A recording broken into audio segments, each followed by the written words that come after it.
ఏకాంతాలన్నీ ఏకాంతం లేక ఏకరువే పెట్టాయే ఏకంగా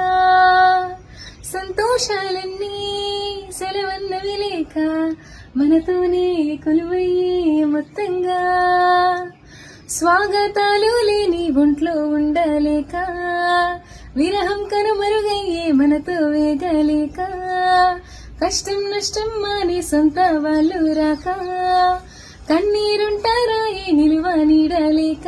ఎంత అదృష్టం నాదేనంటూ పగబట్టిందే నాపై జగమంతా నచ్చిందమ్మా నచ్చిందమ్మా నచ్చిందమ్మా జన్మ నీలో సగమై బ్రతికే భాగ్యం నాదమ్మా మెచ్చిందమ్మా మెచ్చిందమ్మా నుదుటిన కుంకుమ బొమ్మ ఓ వెయ్యేళ్ళ ఆయుష్యంటూ దీవించిందమ్మా